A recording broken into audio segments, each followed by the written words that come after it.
ఇప్పుడే 'Raja Saab' movie cinema చూసొచ్చానండి. నిజంగా 'Maruti' almost సంవత్సరం పైనే సినిమాని తీశారు. ఏం తీశారో అయితే నాకైతే అర్థం కాలేదు. సినిమాలో లాస్ట్ 10-15 మినిట్స్ విజువల్స్ తప్పించి, అది కూడా తమన్నా బ్యాక్‌గ్రౌండ్ స్కోర్ వల్ల చాలా ఎలివేట్ అయింది. తప్పించి మిగతా సినిమాలో ఇంకేమీ లేదని నాకనిపించింది. ఫస్ట్ హాఫ్ నాకైతే ఇది నా ఒపీనియన్. ఫస్ట్ హాఫ్ అయితే నాకు ఫుల్ బోర్ కొట్టింది. అసలు 'మారుతి' సినిమా లాగా లేదు. 'ప్రభాస్' సినిమా కూడా అలాగా లేదు. ఎందుకంటే 'మారుతి' సినిమాలో మంచి ఎంటర్‌టైన్‌మెంట్ ఉంటది, కామెడీ ఉంటది. 'ప్రభాస్' సినిమాలో అయితే మంచి ఫైట్స్ ఉంటాయి, హీరో ఎలివేషన్స్ ఉంటాయి. ఈ 2 కూడా 'రాజాసాబ్' సినిమాలో నాకైతే మిస్ అయ్యాయి అనిపించింది. ఫస్ట్ హాఫ్ అయితే అస్సల ఫుల్ ల్యాగు, బోర్. నాన్నమ్మ సెంటిమెంటు, నాన్నమ్మ సెంటిమెంట్ చివరికొచ్చేసరికి నాకే చిరాకొచ్చేసింది ఆ నాన్నమ్మ సెంటిమెంట్. ఈ సినిమా అయితే ఎప్పటికైపోతది అని అనిపించింది. ఈ వ ఈ సి సినిమాలో ఎలివేషన్స్ ఏమైనా పడ్డాయంటే అవి విలన్ లైక్ సంజయ్ దత్‌కే పడ్డాయి ఎలివేషన్స్ బాగా. సినిమాలో హైలైట్ బాగా అయింది ఎవరైందంటే సంజయ్ దత్తే. బాగా ఎలివేషన్ సీన్స్ పడ్డాయి. మంచి బిల్డప్ సీన్స్ కూడా మన విలన్‌కే పడ్డాయి. సినిమాలో కామెడీ మనస్ఫూర్తిగా నవ్వుకోవడానికి అసలైతే ఒక్క సీన్ కూడా నాకైతే అనిపించలేదు. చాలామంది కమెడియన్స్ ఉన్నారు. ఒక్క సీన్ కూడా హీరోయిన్స్ అయితే వస్తుంటారు, వెళ్ళిపోతున్నారు, వస్తున్నారు, వెళ్ళిపోతున్నారు. ఆ ముగ్గురు హీరోయిన్స్ అయితే సినిమాలో ఎందుకైతే నాకనిపించింది. పాటలు పాటలైతే ఒక్క సాంగ్ కూడా వినడానికైతే కానీ, చూడడానికి కూడా బాలేదు. తమన్ బ్యాక్‌గ్రౌండ్ స్కోర్ మట్టుకు అక్కడక్కడ ఎలివేట్ అయింది. మిగతాదంతా నార్మల్‌గా మనం ఎప్పుడు చూసినట్టే రొటీన్‌గా ఉంది. బట్ కొన్ని సీన్స్‌లో మట్టుకు తమన్ బ్యాక్‌గ్రౌండ్ స్కోర్ వల్ల మట్టుకు సీన్స్ బాగా ఎలివేట్ అయ్యాయి.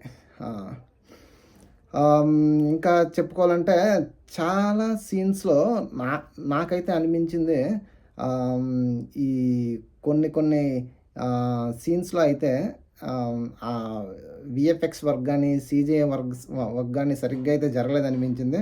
ఏదో సారథి స్టూడియోలోనో, లేకపోతే రామానాయుడు స్టూడియోలోనో, రామోజీ ఫిల్మ్ సిటీలోనే ఒక సెట్ లాగా అనిపించింది. అంటే ఒక రియాలిటీలో సినిమాలో ఒక రియాలిటీ అనేది బాగా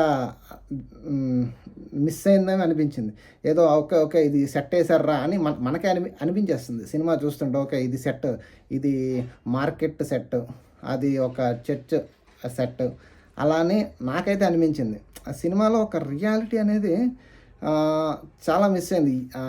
1.5 ఇయర్ వర్క్ చేసామని చెప్పి ఆల్మోస్ట్ అన్నారు ఈ సినిమా మీద. మరైతే అంత అవుట్పుట్ అయితే నాకైతే కనిపించలేదు. ఈ హర్రర్ తాలూకా ఏవైతే గ్రాఫిక్స్ ఉన్నాయైతే అవి కొద్దిగా అయితే అవి బాగున్నాయి. అవి బాగానే ఇచ్చేసారు. హర్రర్ ఎలిమెంట్స్ని గ్రాఫిక్స్తో ప్రజెంట్ చేయడం అవి ఇవి అన్నీ బాగున్నాయి. బట్ మిగతాదంతా సినిమాలో అయితే నాకైతే ఏమీ ఇంకా అంటే అనిపించలేదు. ఇది మారుతి యొక్క ఫిల్మోగ్రఫీ అండ్ ప్రభాస్ ఫిల్మోగ్రఫీలో లాస్ట్ నుంచి ఫస్ట్ సినిమా అవుతుందేమో అనిపిస్తుంది నాకు 'రాజాసాబ్'. ఎందుకంటే మారుతి తీసిన సినిమాలు చాలా చాలా మంచి సినిమాలు ఉన్నాయి. ప్రభాస్ తీసిన సినిమాల్లో చాలా మంచి సినిమాలు ఉన్నాయి. ఆ సినిమాలతో పోల్చుకుంటే 'రాజాసాబ్' ఇద్దరి కెరీర్లో కూడా లీస్ట్ మూవీ అయితే ఒకటికి అవుతుంది. అంటే ఈ పండగ టైంలో ఈ 'రాజాసాబ్' రిలీజ్ అయిన టైం కొద్దిగా వాళ్ళకి ప్లస్ పాయింటే. ఎందుకంటే మన తెలుగు రాష్ట్రాల్లో సంక్రాంతి సెలవులు స్టార్ట్ అవుతున్నాయి. సో మళ్ళీ నెక్స్ట్ సినిమా మంచి మేజర్ సినిమా మనకి రావడానికి ఒక 2-3 డేస్ పడుతుంది. కాబట్టి ఈ 2-3 డేస్లో ఎంత కలెక్షన్స్, ఎన్ని స్క్రీన్స్ అయితే ఉంటాయో కలెక్షన్స్ కొద్దిగా చెప్పుకోదనే వస్తాయి. బట్ తర్వాత మటుకు సినిమా అంతగా ఆడుతుందని అయితే నాకు అనిపించట్లేదు.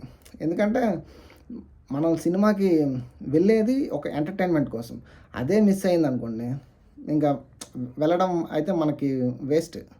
సో, మనం మనల్ని మనమే హిప్నటైజం చేసుకొని ఈ సినిమాకి వెళ్ళకూడదు అని అనుకుంటే ఒక 200-300 మనమైతే సేవ్ చేసిన వాళ్ళ మటుకు అవుతాం.